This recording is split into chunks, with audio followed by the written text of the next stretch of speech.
Before we get started, make sure to subscribe to the channel and like this video. That way, you'll always stay connected to our stories and never miss the next adventure. Captain Gormeth had seen a lot of things die in his career. He'd watched entire crews surrender before a single shot was fired. He'd seen warriors from proud species break down and weep when they realized what the Galactic Enforcement Fleet actually did to those who stepped out of line. He'd collected enough trophies to fill a museum, each one a testament to the simple truth that governed the stars. Might makes right, and if you're weak enough to be prey, then you deserve to be hunted. The Galactic Enforcement Fleet didn't do peacekeeping. Not really. Oh, sure, the official charter talked about maintaining order and protecting trade routes, but everyone knew what it actually was. A coalition of 18 different predator species who'd decided that working together meant more hunting opportunities, more prey, more glory. And business, as they say, was booming. Right now, aboard the warship Relentless Judgment, Gormeth reclined in his command throne, running one razor-sharp claw along the armrest. The reptilian commander stood nearly 8 feet tall when fully upright, covered in iridescent scales that shifted from deep emerald to obsidian depending on his mood. Right now, they were a smug, satisfied green. "Tactical," he hissed, his forked tongue tasting the recycled air. "Status report." Prelix didn't look up from her station. The insectoid officer's compound eyes reflected the glow of multiple screens, her 4 arms working across 3 different control panels simultaneously. Her exoskeleton gleamed under the bridge lights, chitinous plates clicking softly as she moved. "Sector 9 Delta remains clear, Captain," she said, her voice carrying that peculiar resonance that came from a mouth that wasn't quite designed for galactic common. "No unauthorized vessels, no distress signals, no—" She paused. One of her antennae twitched. "Wait, correction. Picking up a weak signal. Bearing 228 Mark 6. Gormeth's eyes narrowed to slits. "Classification?" "Running it now." Prelix's fingers danced across her console. "Small transport vessel, heavily damaged, life support failing, engine core destabilized." A pause. "Single occupant." From the weapons station, Drungol let out a sound somewhere between a laugh and a rock slide. The massive creature, picture a boulder that decided to grow arms and develop a personality disorder, leaned forward, his voice rumbling through the deck plates. "Just one? Hardly seems worth the ammunition." "Patience," Gormeth said, though his own interest was clearly piqued. "What species?" Prelix consulted her readouts. Her mandibles clicked together in what might have been amusement. "Human." The bridge fell silent for exactly 3 seconds. Then Drungol started laughing. Actually laughing, great booming guffaws that made the junior officers wince and check their station stability. "A human? One of those soft little diplomats? The ones that cry when you raise your voice?" "Threat. Assessment," Gormeth ordered, but he was smiling now, showing rows of serrated teeth. The ship's combat AI, a sophisticated system that had calculated the demise of countless vessels, processed the query with its usual efficiency. Its synthetic voice echoed through the bridge. "Species, human. Origin, Earth, Sol system. Technological level, moderate. Physical capabilities, below galactic average. Threat level, minimal." A pause as additional data loaded. "Current scan shows subject is unarmed. No weapons detected. No armor. No combat enhancements." Another pause. "Classification, non-combatant. Recommended response, standard interdiction protocols." Gormeth stood, his full height impressive even among a crew of apex predators. "Helm, intercept course. Prelix, full scans. I want to know everything about that ship and its occupant. Aye, Captain. The relentless judgment changed course, its massive engines propelling it toward the distressed vessel with the kind of speed that made smaller ships reconsider their life choices. As they closed the distance, more data filtered through. Human vessel identified as the Drifting Fortune, Prelix reported. Civilian registry, cargo hauler. Recent damage consistent with a reactor malfunction, not combat. Her eyes flickered across her screens. The human appears to be male. Mid-30s by their standards. No military markers. No distress call has been sent. No distress call? Drungol frowned, which on his rocky features looked like a minor geological event. Engines failing, and he's not calling for help? Perhaps their communications are damaged, Prelix suggested. Gormeth wasn't listening anymore. He was thinking, calculating. An idea was forming, the kind of idea that had gotten him his last 3 commendations and his reputation as the most decorated hunter in the fleet. I have a proposal, he said slowly, turning to face his crew. This human, unarmed, alone, helpless. The perfect opportunity for a demonstration. Of what? Prelix asked, though her tone suggested she already knew. Of why humans should stay in their little corner of the galaxy and leave the real work to actual predators. Gormeth's smile widened. I'll board the vessel, alone, no weapons, just claws and skill. I'll take the human alive and bring him back here as proof of human fragility. Drungol's laughter returned, more controlled this time. You're going to hunt a human with your bare hands? Why not? The combat AI says he's unarmed and non-threatening. Where's the challenge in using weapons against prey that can't fight back? Gormeth spread his arms. Besides, I'm bored. This patrol has been depressingly quiet. Captain, Prelix said carefully, regulations require... Regulations can wait, Gormeth interrupted. Unless you're suggesting I can't handle one soft, unarmed human.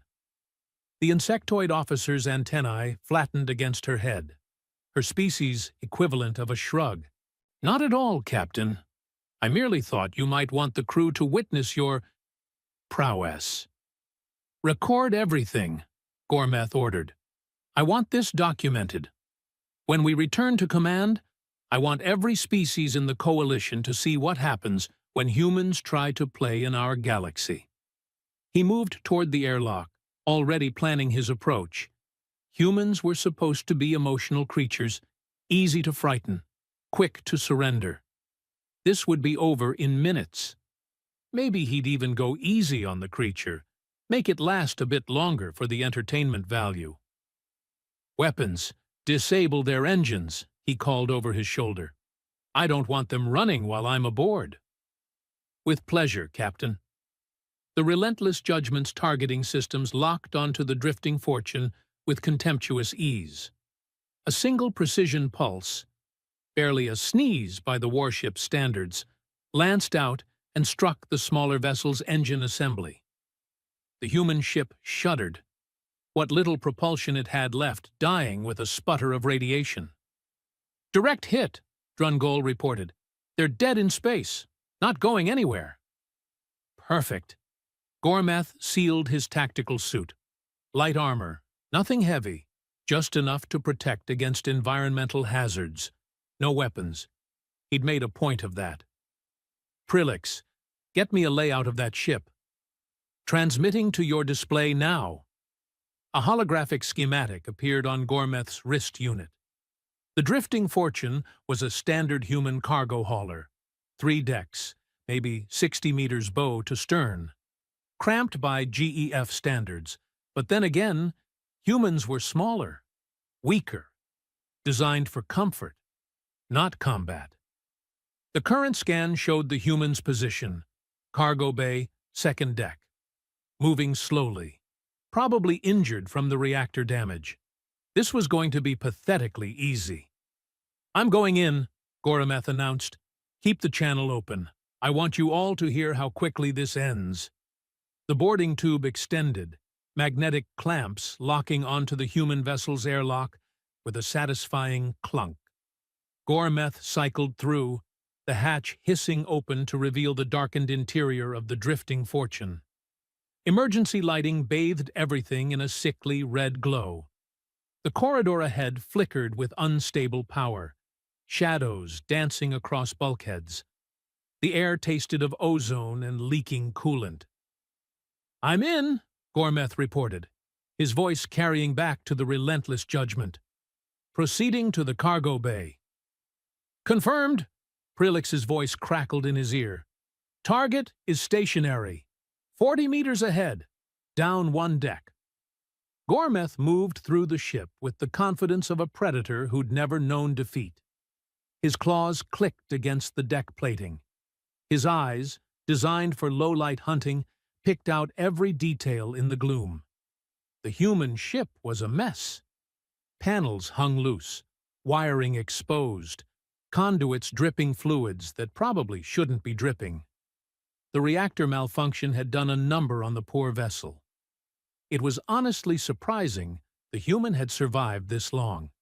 He reached a ladder, humans and their primitive vertical access systems, and descended to the second deck. The cargo bay entrance stood ahead, door partially open. Darkness beyond. Perfect. Gorometh slipped through, his movements silent despite his size. The cargo bay was larger than expected, filled with containers and crates, creating a maze of shadows and hiding spots. And there, backed against the far wall, illuminated by a flickering overhead light, stood the human. He was unremarkable. That was Gorometh's first thought. The creature stood maybe 6 feet tall, barely chest height on the captain, with a lean build that looked fragile compared to the robust physiology of proper warrior species. He wore a simple gray jumpsuit, torn and stained. His hair was dark, cropped short. His face showed signs of injury, a cut above one eye, bruising along the jaw. And his eyes were watching Gorometh with an expression the captain couldn't quite read. "Well, well," Gorometh said, letting his voice echo through the bay. "A human, all alone. How unfortunate for you." The human didn't respond. He just stood there, hands hanging at his sides, breathing steady despite the obvious injuries. "Do you know who I am?" Gorometh continued, beginning to circle. "I'm Captain Gorometh of the Galactic Enforcement Fleet. I've hunted across 30 systems. I've brought down creatures twice my size. I've never been defeated in single combat." Still nothing from the human. Was he in shock? Paralyzed with fear? "You can run if you'd like," Gorometh offered generously. "It would make this more entertaining. Give you a sporting chance, even though we both know how this ends." The human's lips moved. His voice, when it came, was hoarse, tired, maybe a little confused. What do you want?" There it was, the pleading, the weakness. Gorometh's smile returned. "I want to send a message to your species," the captain said. "That you don't belong out here. That space is for predators, and you—" He gestured dismissively. "You're prey." The human's expression changed. Something flickered in his eyes. "I'm a cargo pilot," he said slowly. "I was hauling medical supplies to the frontier station. My reactor failed. I'm just trying to survive." "And you will," Gorometh assured him. "I'm taking you alive. You'll be proof of concept, a demonstration. Don't worry, I'll try not to hurt you too badly." He moved forward, claws extended. The human backed up a step, then another. His hand came up in a placating gesture. Wait, can we talk about this?" "Talking time is over." Gorometh lunged, and the human moved, not away, not in retreat or panic or fear. Into the attack. What happened next would be analyzed later, frame by frame, by tactical experts who couldn't quite believe what they were seeing. But in the moment, Gormeth only knew confusion, then pain, then the sudden realization that he'd made a terrible miscalculation. The human, this soft, unarmed, supposedly harmless creature, had stepped inside Gormeth's reach, grabbed the captain's extended arm, and used the momentum of the lunge against him. The motion was fluid, practiced, efficient. Gormeth found himself airborne, spinning, his own strength turned into a weapon. He hit the deck hard enough to crack scales. "Captain!" Prilix's voice in his ear, concerned now. "Captain, what was that sound?" Gormeth rolled, tried to rise. The human was already moving, not running away but circling, positioning himself near a stack of magnetic cargo containers. The captain shook his head, clearing it. Fine. The human had gotten lucky. One good move. It wouldn't happen again. He charged, using his full speed this time, claws ready to tear and rend. The human waited until the last possible second, then dropped and rolled. Gormeth's claws raked empty air. Before he could recover, something hit him from behind. One of the cargo containers, its magnetic lock released, swinging on its tether like a pendulum. 200 kilograms of container met Gormeth's chest plate with a sound like a gunshot. The captain stumbled back, breath knocked from his lungs. "Captain!" Prilix again, urgent. "Your vitals are spiking. What's happening?" Gormeth couldn't answer. He was staring at the human, who was now using the low gravity. Emergency systems must have reduced it when the reactor failed. To move between containers with an ease that shouldn't be possible. The human wasn't fighting like prey. He was fighting like... No. Impossible. Gormeth roared, pride and anger overwhelming tactical sense. He grabbed a container himself, hurled it at the human with enough force to crush bone. The human went up and over it, hands on its top edge, vaulting in a motion that was almost casual. He landed, grabbed a loose piece of deck plating. When had that come free? And threw it like a discus. The edge caught Gormeth's wrist unit, shattering it. The holographic display died. Now the captain couldn't see the ship's layout, couldn't call for immediate extraction. The comms still worked. He could hear Prilix demanding updates, but the tactical advantage was gone. The human landed in a crouch, breathing hard but controlled. And for the first time, Gormeth saw the expression on his face clearly. It wasn't fear, it was focus.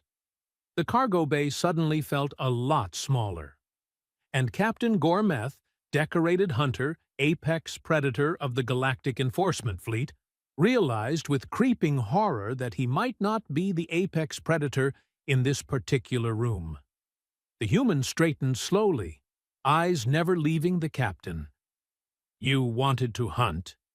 The human's voice was different now, harder.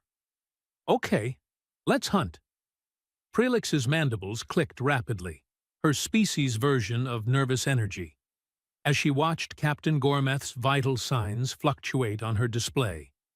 Elevated heart rate, stressed respiration, minor, contusions, and the fight had been going on for less than 90 seconds. "Drungole," she said quietly, "prepare a boarding team."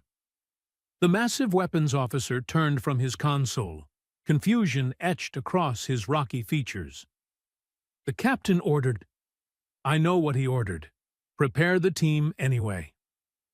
Back in the cargo bay, Gormeth was learning a very uncomfortable lesson about assumptions.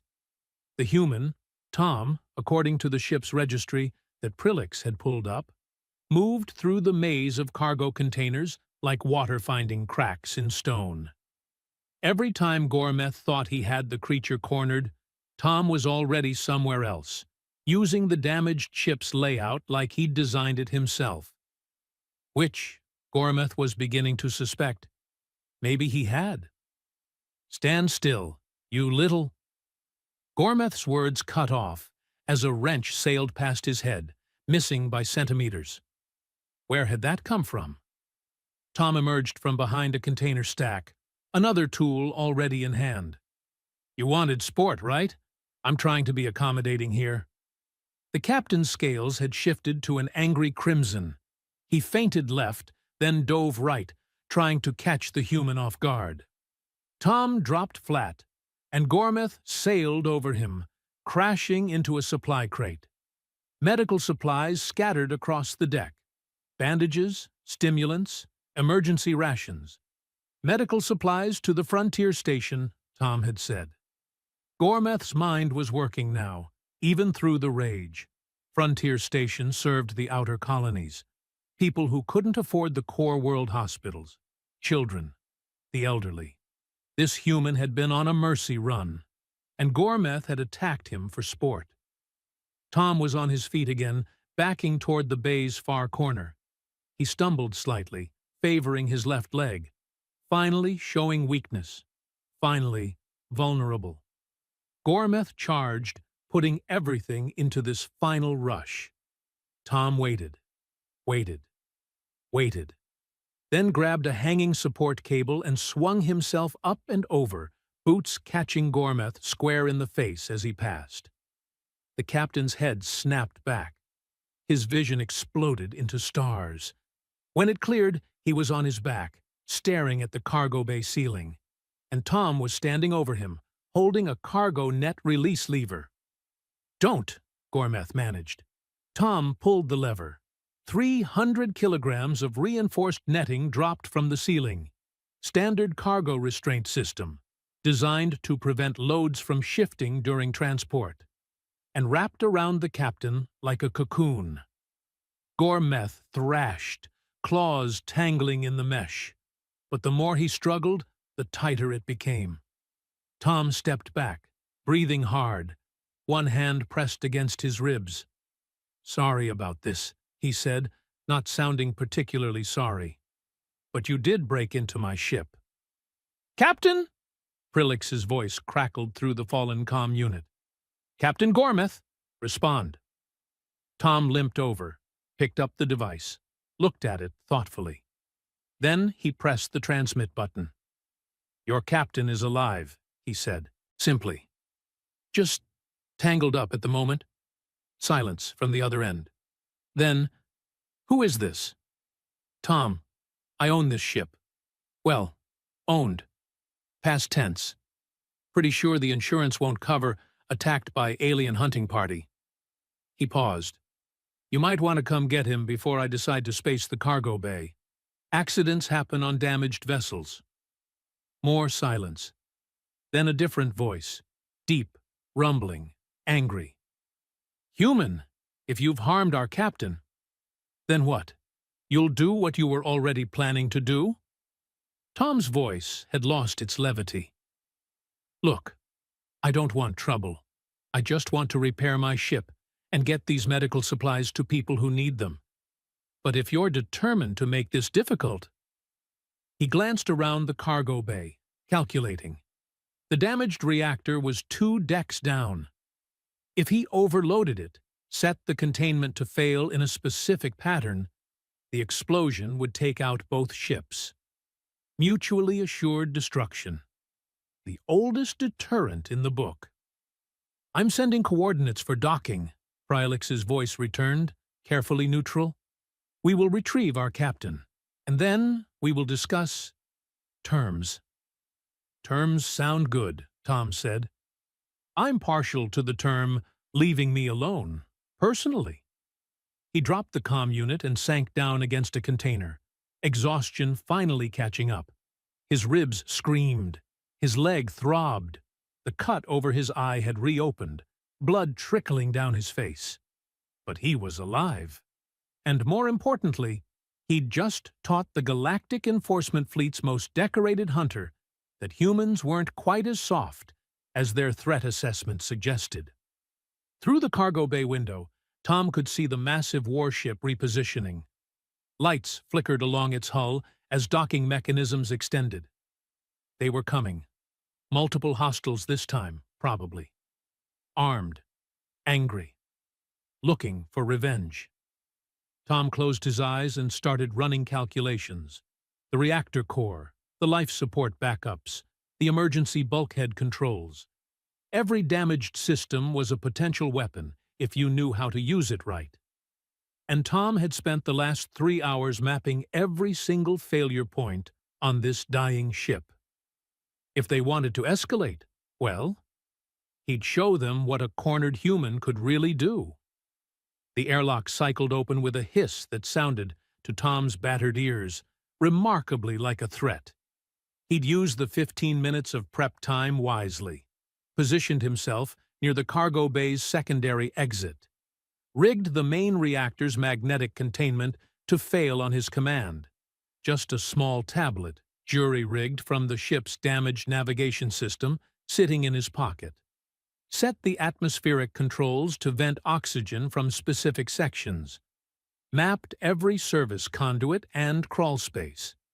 If this went sideways, he was taking them with him. Prelix entered first, her 4 arms held in a neutral position, compound eyes scanning the bay with methodical precision. Behind her came Drungol, and behind him 3 more crew members Tom hadn't seen before. All armed, all looking significantly less amused than they probably had when this started. "The human is by the west bulkhead," Prelix announced, her antennae twitching as she spotted Tom. "Weapon signatures. Negative. He appears unarmed." "Appears," Drungol rumbled. "That's the word, isn't it? Our captain appeared to have an easy target." From his cocoon of cargo netting, still suspended from the ceiling, Gormeth made a sound that might have been agreement, or might have been a growl. Hard to tell. Tom raised his hands slowly, palms out. "Look, we got off on the wrong foot here.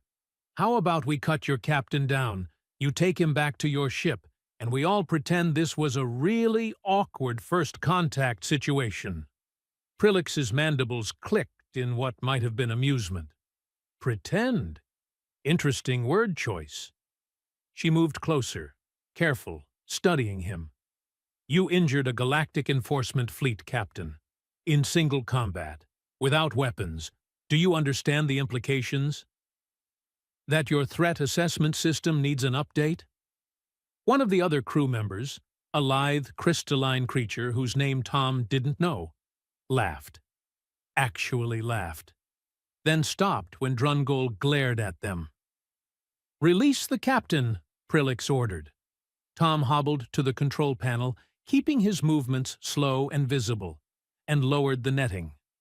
Gormeth spilled out onto the deck, with all the dignity of a dropped sack of grain. His scales were a mottled purple now. Embarrassment, Tom guessed. 2 crew members helped the captain to his feet. He shrugged them off, straightened to his full height, and locked eyes with Tom. For a long moment, nobody moved. Then Gormeth did something Tom absolutely did not expect. He bowed, just slightly, just a small inclination of his head, but unmistakable. "You fight well," the captain said quietly. "For prey." "I'm not prey," Tom replied, voice flat. "I'm a cargo pilot who got attacked while trying to deliver medicine to sick children. There's a difference." That seemed to land. Gormeth's scales shifted again, uncomfortable colors rippling across his hide. "Captain," Prelix said carefully, "we should return to the ship, get you to medical, debrief the situation." "Yes," Gormeth agreed, but he was still watching Tom. "But first, human. Tom, how did you learn to fight like that?" Tom shrugged, wincing as his ribs protested. "Grew up in the outer territories, 3 older brothers. You learn to scrap when you're the smallest. Or you learn to get creative. I got creative." He paused. "Also played a game called rugby for 8 years. Full contact sport. Teaches you how to use momentum and positioning when you're outweighed." "Rugby," Gormeth repeated, testing the word. I don't know this term. Imagine warfare, but with rules, a ball, and a lot of yelling. Drungol frowned. Your species plays at war, for entertainment. We play at everything, Tom said. War, hunting, survival, strategy. We turn it all into games, boxing, wrestling, martial arts, chess, football, paintball. We're weird like that. Prelix's antennae were vibrating now. You train for combat, recreationally? Some of us. I mean, I'm not military. Never wanted to be.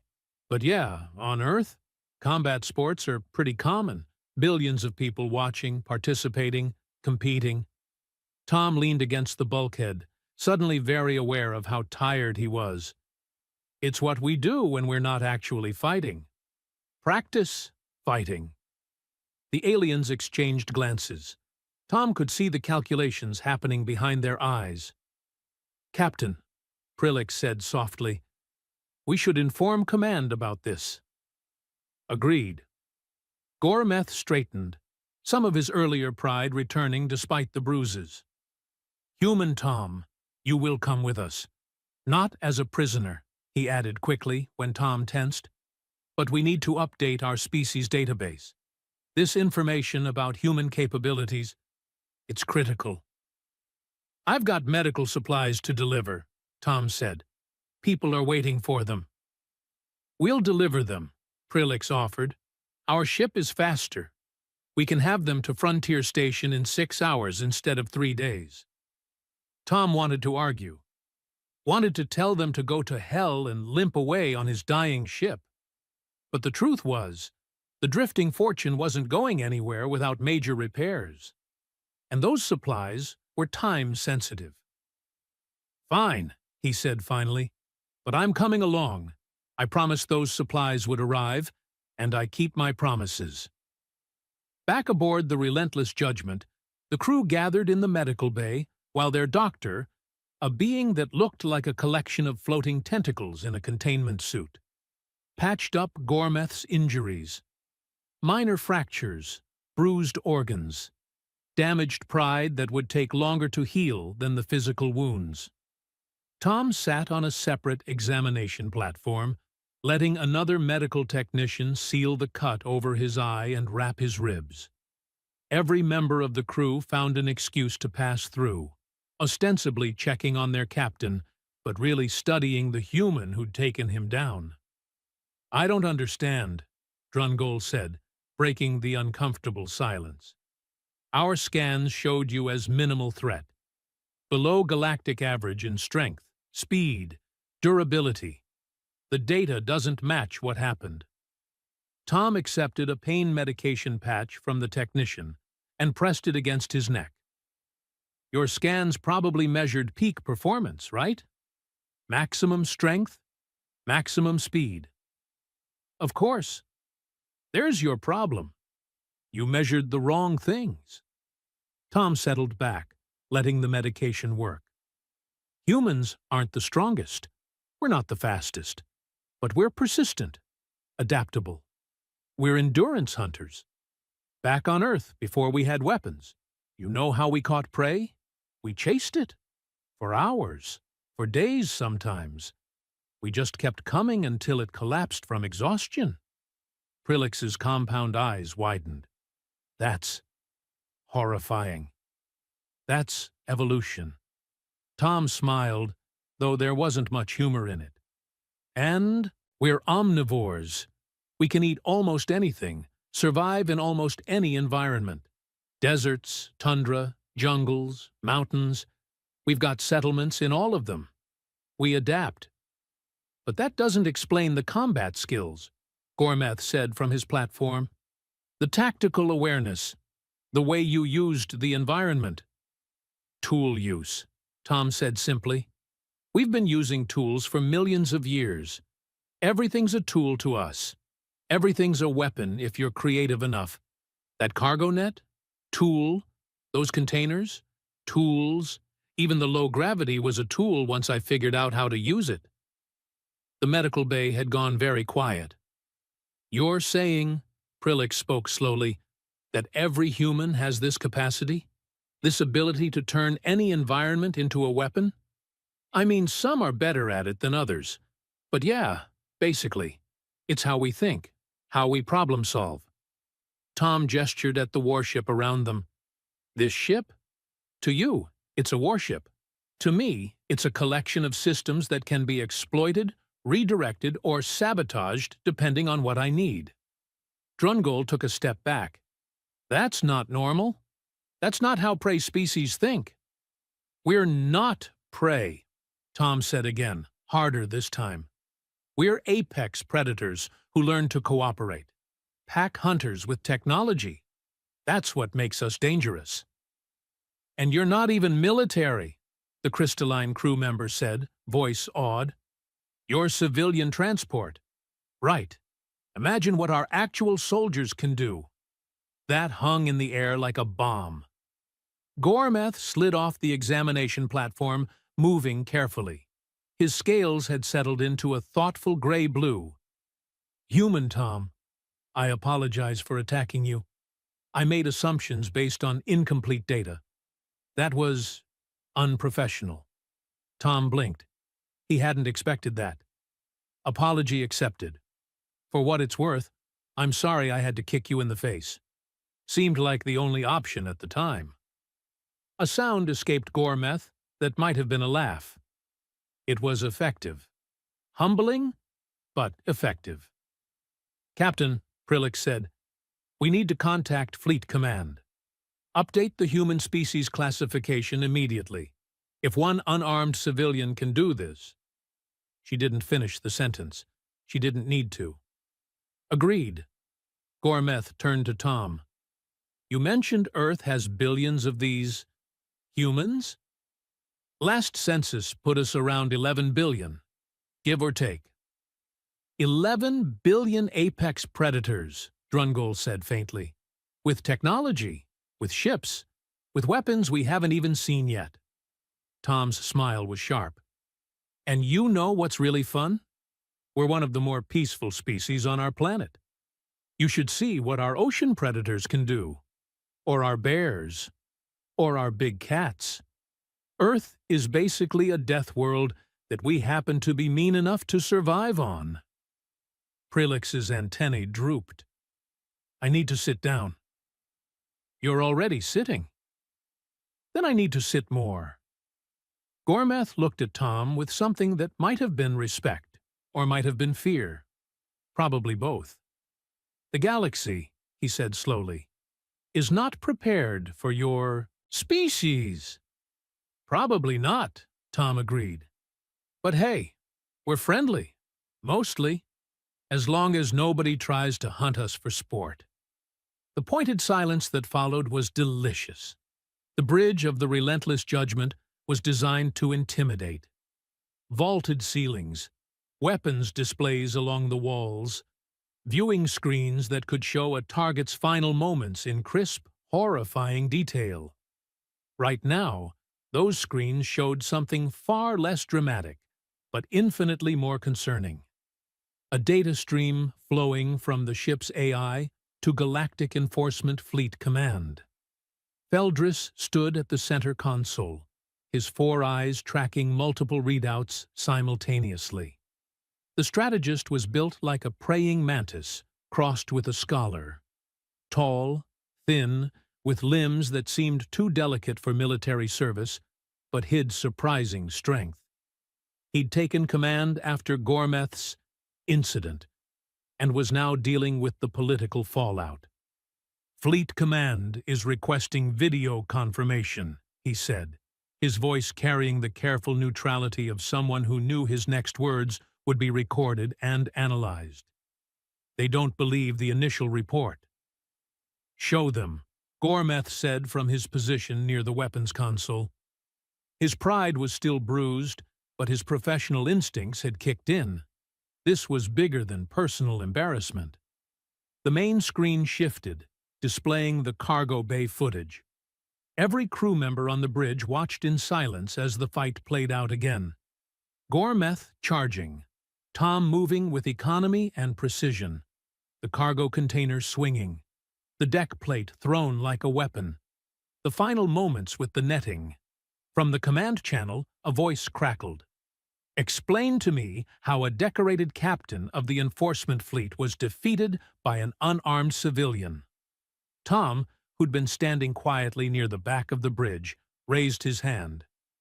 "I can answer that if you want." Every eye turned to him. Feldris gestured to the comm station. "Fleet Command, the human wishes to speak." A pause. Then, "Put him on." Tom stepped forward, still moving carefully thanks to his wrapped ribs. "Hello, I'm Tom.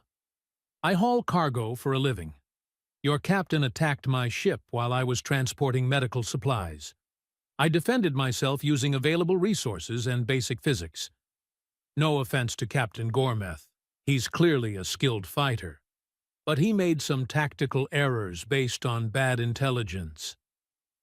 "Bad intelligence," the command voice repeated.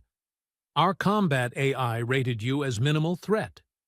Your combat AI measured the wrong parameters. You looked at my physical specs and assumed that made me weak. You didn't account for tool use, environmental awareness, or the fact that humans have been killing things bigger and meaner than us for our entire evolutionary history." Tom's voice was calm, almost conversational. "We're not strong because of our muscles. We're strong because of our brains." Another voice joined the channel, older, carrying more authority. "This is Fleet Admiral Renmoth. Human, you're claiming your entire species has these capabilities?" "More or less. I'm actually pretty average by human standards. Not military trained, not enhanced, just a regular guy who played some sports and got in a few scrapes growing up." "Average," the Admiral repeated slowly. "Well, maybe slightly above average in stubbornness. My brothers would probably say that's my main quality." Tom smiled. "But yeah, most humans could do what I did given the same circumstances. Some could do it better. Our military personnel? They train for this stuff every day." Prilix pulled up additional data on her console.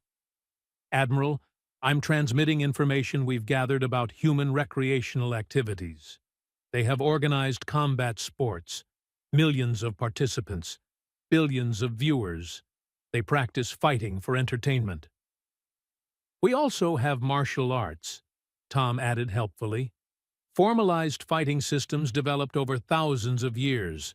Techniques designed to let smaller fighters defeat larger opponents through leverage, positioning, and targeting weak points. We teach this to children." The bridge had gone very quiet again. "Furthermore," Pralix continued, her voice taking on a clinical quality, "analysis of human evolutionary history shows a species-wide pattern of persistence hunting, tool creation, environmental modification, and apex predation across multiple biomes. They originated on a high-gravity world with extreme environmental variation and numerous competing predator species." "We call it Earth," Tom said. "It's nice. Little humid in some places. We've got these things called mosquitoes that are pretty annoying, but overall it's home." "The human is being modest," Feldris interjected. "Initial data suggests Earth is a Class 8 death world by GEF standards. Extreme weather, tectonic instability, high predator density, and limited safe zones." Tom frowned. "Wait, Class 8? What's the scale?" 1 to 10. 10 being uninhabitable." "Huh. Honestly, I'd have guessed Earth was pretty average. We've got some rough spots, but nothing too crazy." The Admiral's voice returned, and it sounded tired. "You consider a Class 8 death world nothing too crazy." "I mean, once you develop technology and agriculture, most of the dangerous stuff becomes manageable. We've got cities with millions of people living in what used to be deadly environments. It's fine." Drungol, who'd been silent throughout the exchange, spoke up. "Admiral, request permission to ask the human A question. Granted. The massive weapons officer turned to Tom. Your species. You said you're peaceful, but you have just described a civilization of apex predators who treat combat as recreation and survive on a death world. How do you reconcile that? Tom considered the question carefully. We're peaceful because we choose to be. Because we learned, the hard way, that fighting ourselves is stupid and wasteful.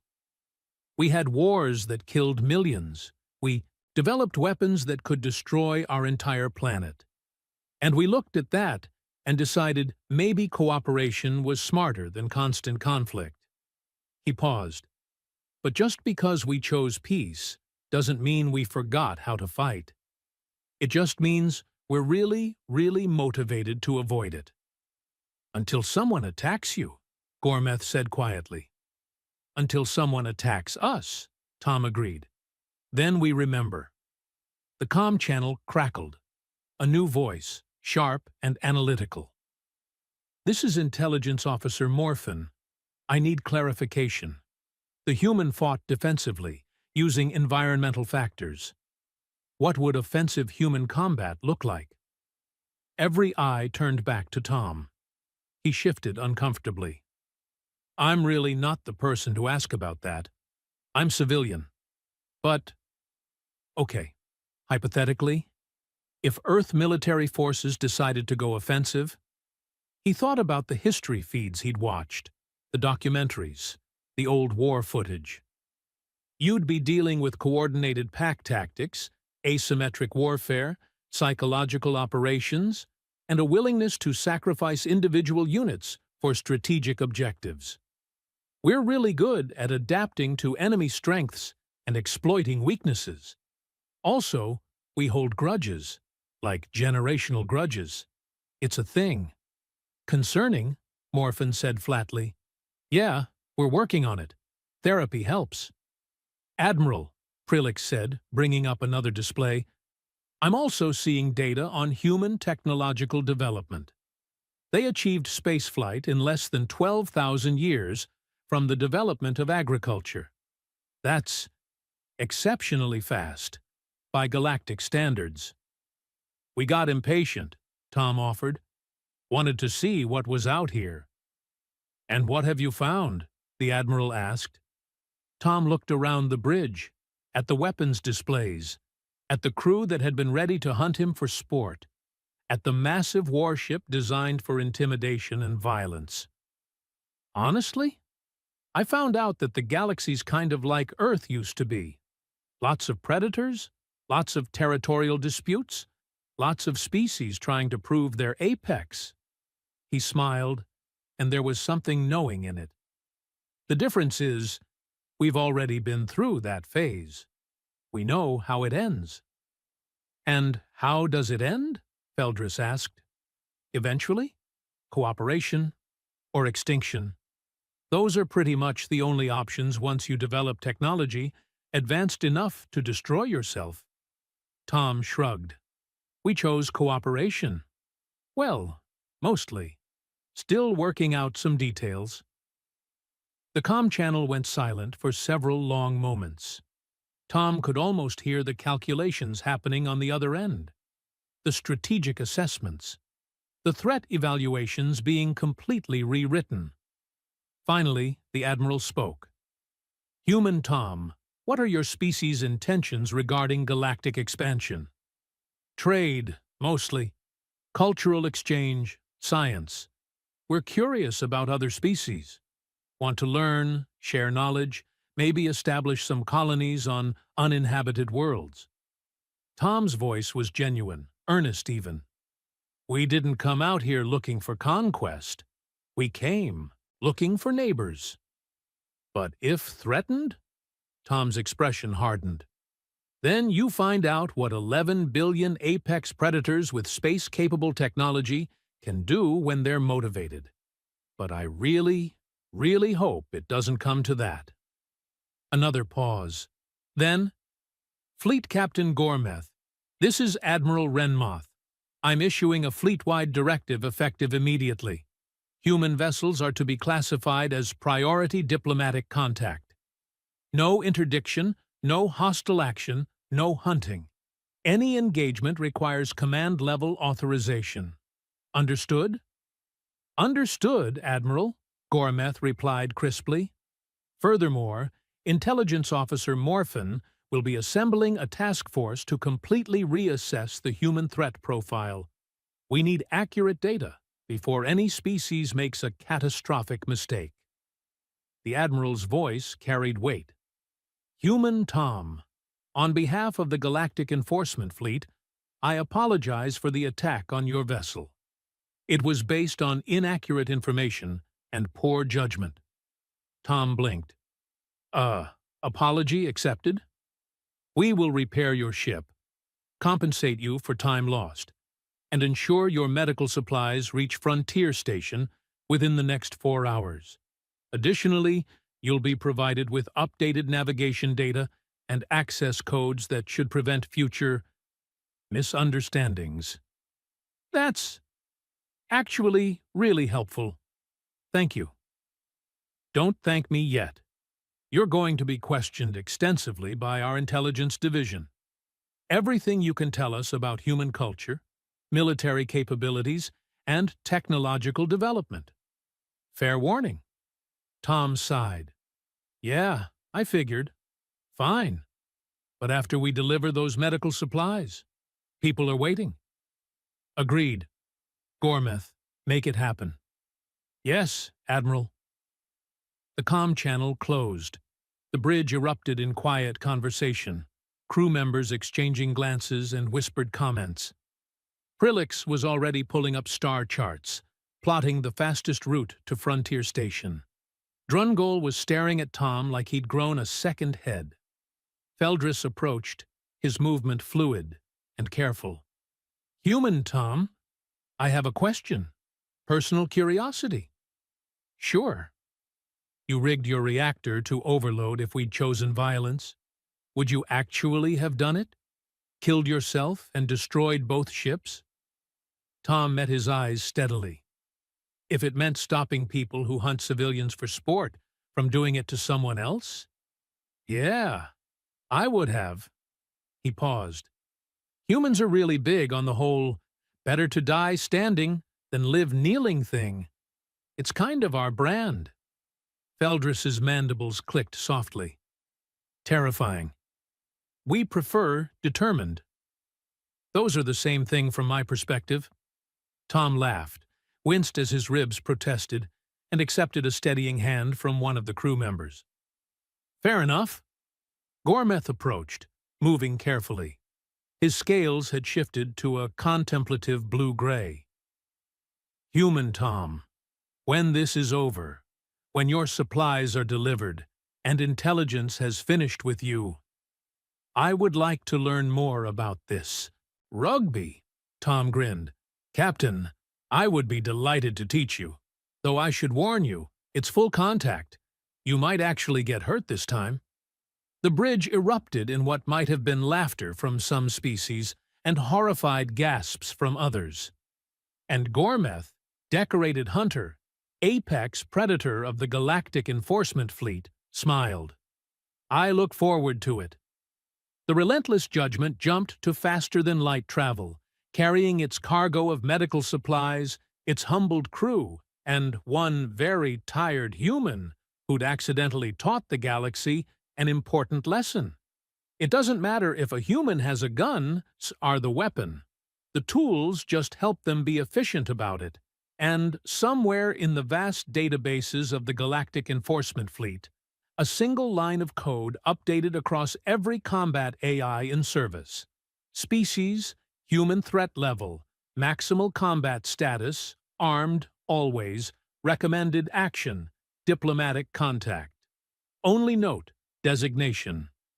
Unarmed is irrelevant. Apex threat regardless of equipment. Tom would deliver his medical supplies. He'd sit through countless intelligence briefings. He'd eventually return to Earth with stories nobody would quite believe. But the galaxy? The galaxy would never look at humans the same way again. And honestly, Tom thought, as he settled into a guest quarters on the alien warship. Maybe that wasn't such a bad thing. After all, better to be respected than hunted. Much better.